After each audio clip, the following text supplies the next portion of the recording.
Marc Marquez has won 8 of the 10 MotoGP races held so far in 2025, but he's crashed out of the other 2, and because of that, he's not even leading the World Championship, and he could be absolutely dominating it already.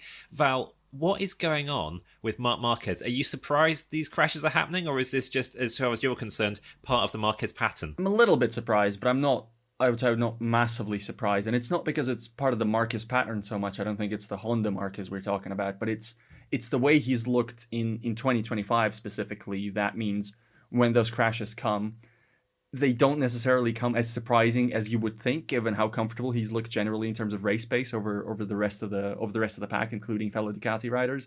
If you think back to Honda Mark, it's, he would attack every corner on the front and he'd lose the front every qualifying basically, and he'd top the crash list every given season. Well, that's not the Ducati Mark, but you've seen, I think, if you've seen every race and every sprint this season, you will have noticed that he doesn't look as comfortable as maybe the Ducati suggests and as his supreme pace suggests.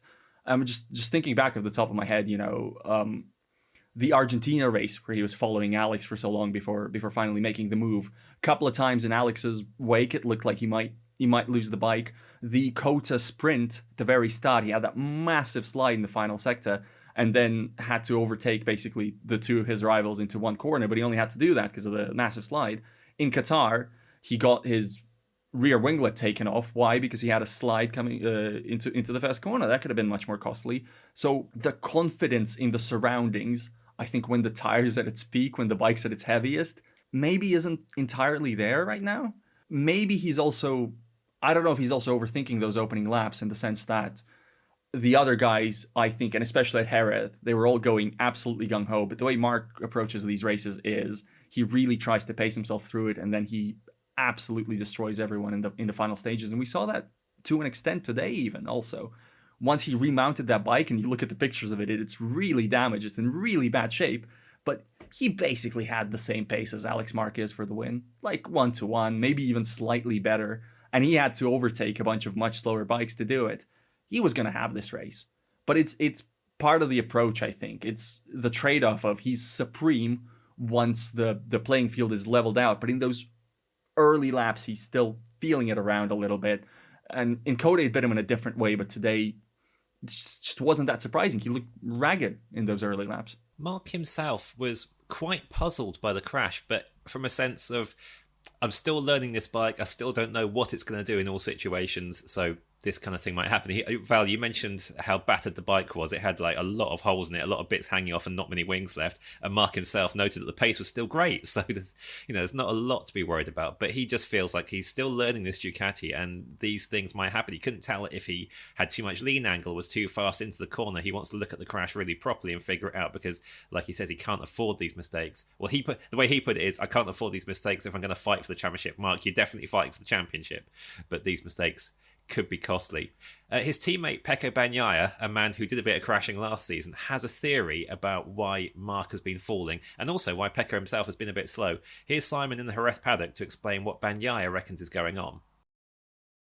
So we've seen these ongoing problems with Ducati's GP25.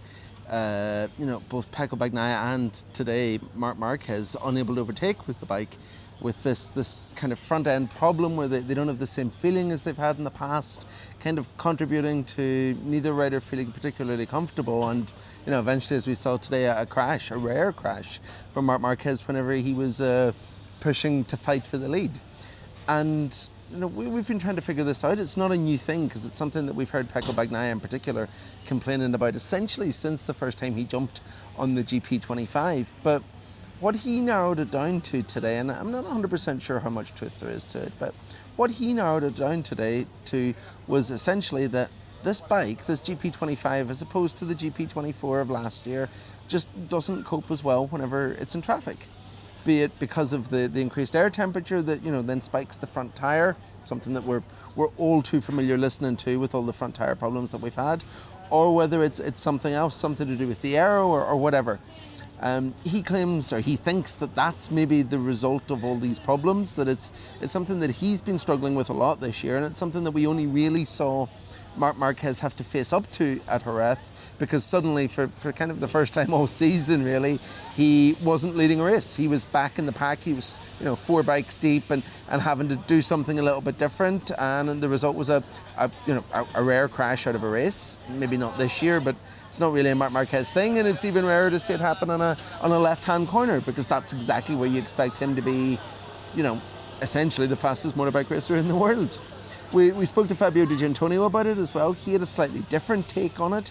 He thought that maybe it's not particularly or specifically this bike, because he feels like, from what he's been told, the GP24 and GP25 is very similar, but that it's something that's coming from dirty air, from the turbulence of the other bikes, which kind of does fit with with the big step forward, or the big change we've seen some other machines make this year in terms of aero. But it is worth remembering, as a bit of a caveat to Gianantonio's comments, that he didn't actually ride a GP24. He came straight onto this GP25 that he has now in the VR46 team from GP23. So there's a bit of a missing year there for him. He doesn't have the experience of the in-between bike. And maybe he believes that the bike he has right now is very, very similar to the GP25, or the GP24, sorry, but maybe that's not the case. I also asked Pecco in the press conference about whether it's worth a full shift, a full change back onto GP24 machinery, and he kind of said no, that's not what they want to do, both because he feels like there's still so much more untapped potential from the GP25 that it can be a better bike once they understand it and once they get it working. And also because it's hard for him to say they should go back to an old machine whenever his teammate is doing so much winning on the current bike, albeit in a very different manner from the way that Pecco has found himself kind of fighting and struggling through races this year. So there's still work to be done. There's a very important Monday test, post-race test at Jerez, that they're obviously going to use to try and assess some of this and to try and figure out what direction they're going in with this bike. And it might be that they find the magic solution there and that everything is fixed, or it might be that this is a problem that continues to bother both the factory Ducati riders kind of long into this season.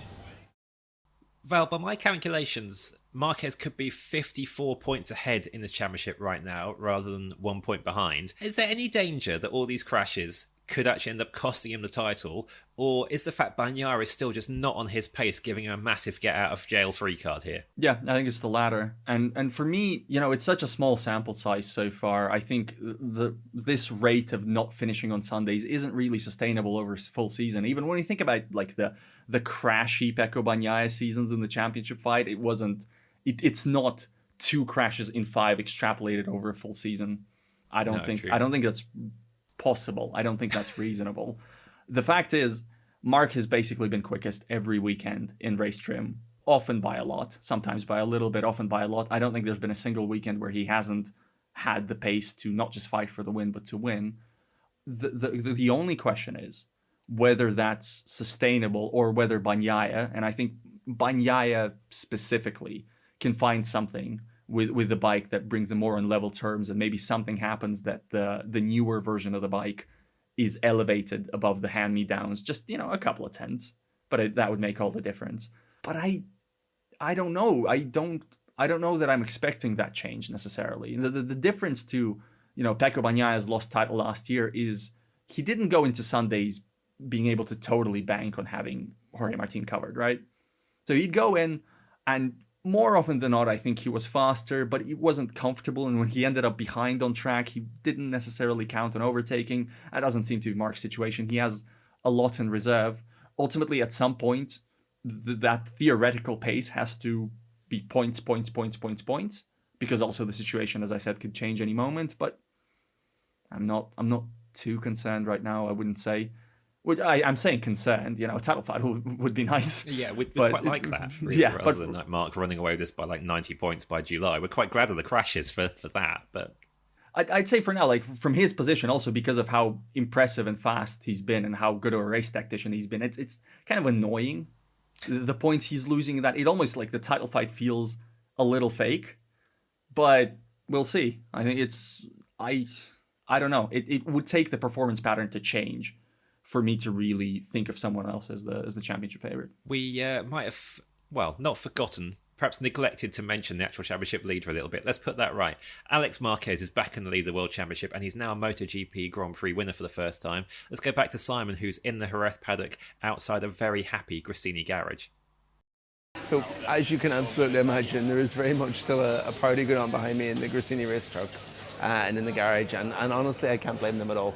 They're going to party hard tonight because this has been a very long time coming for Alex Marquez, and although this is a team that's absolutely no stranger to success in MotoGP recently with Enea Bastianini and Marc Marquez and Fabio Di Giannantonio, Alex is very much a part of this family, very much a part of this family-run team, and you can tell just how absolutely delighted they are for him tonight.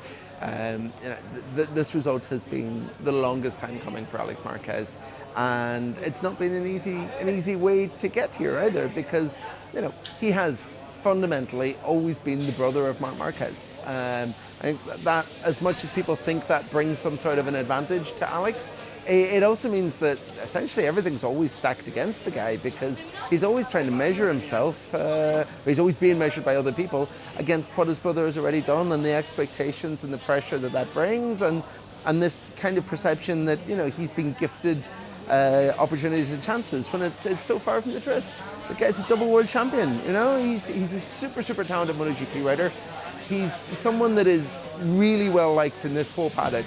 I think it's quite telling that even during the kind of the height of the Rossi Marquez feud, there was still always, and always has been, a really good relationship between Alex and the VR46 riders, because he's a good guy and he's not his brother. So, that's going to be kind of reflected tonight in the celebrations, in the party, in the response and the reaction that he receives to winning his first MotoGP race.